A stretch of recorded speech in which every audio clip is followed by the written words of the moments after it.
Nakapag-invest pa kami sa pa-promo nila, hindi na kami nakabawi. Sayang 155k ko. So, tinutukoy na dito is yung SES or SE Sports, SE Fitness na naglaho na. Actually, nakaka-surprise, no? Based sa mga nagko-comment, ang dami nyo palang pera, ang dami nyo palang capital na pwede nyo paglagyan sa mga investment platform. May umabot ng 500k. Ito, for example, 155k. Meron din mga 300k, 50k. Nakakagulat na meron pala kayong ganung kadami na willing yung ilagay sa mga ganitong klaseng investment na alam na malaki chance na scam naman.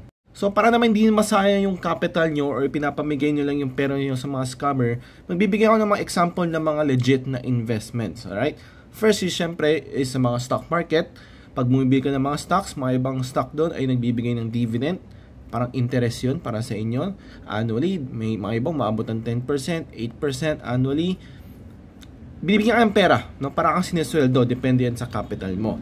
Syempre, mga ganong klaseng investment platform, di natin dapat siya pwedeng i-compare sa mga illegal platforms o illegal investment katulad ng SE Sports na nagbibigay ng 20% in 15 days. Hindi kasi makatarungan yun. Hindi yun sustainable, no? So first is yung stock market. Second naman is yung Pag-ibig MP2. I'm not fully knowledgeable about that. Pero yun, kailangan mo mag-deposit, may locking period, and mas makukuha mo is around 5-10% din, pero walang kasamang tax, no? Hindi ka ata matatax doon. Third naman is sa crypto, which is doon yung forte ko. Kaya kung titignan mo yung profile ko, puro crypto ang content ko. May magsasabi, scam ang crypto. May mga ibang platform na nagpapanggap na crypto, pero wala naman talaga silang kinalaman sa crypto, kaya nagkakaroon ng bad image yung crypto. But crypto is legit, no? May mga legit na investment platform sa crypto. Bibigyan ko kayo ng example.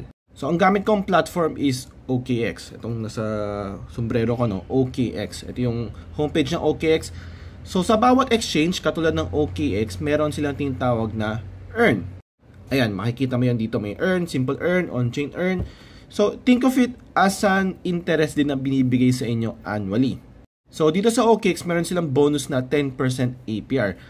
I'm sure kung lagi kang sumasali sa mga investment platform na Ponzi scheme or mga illegal, narinig nyo yung USDT.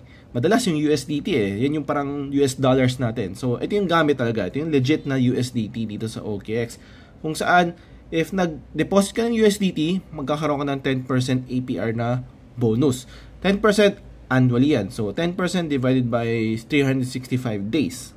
Again, it's not much, pero ito yung mga sustainable. Kung ano yung mga hindi too good to be true, yun yung mga legit na platform. So, kung titignan mo 10% divided by 365, maliit lang makukuha mo everyday or even a month, maliit lang compared sa mga investment scam na peke.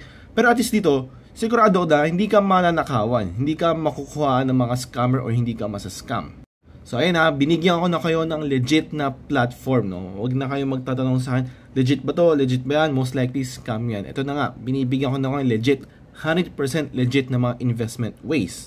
Since ang forte ko ay crypto, mas marami akong content about crypto, and if interested ka maglagay ng USDT dun sa 10%, link ay nasa bio ko. Click mo lang tong link 3, then click mo tong OKX sign up. So meron niyang kasamang bonuses. Bigyan ko kayo ng example.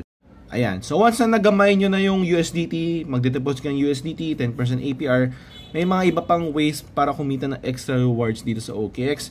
Katulad nito, earn a share of 2 million from prize pool, earn a share of 700,000 baby prize pool.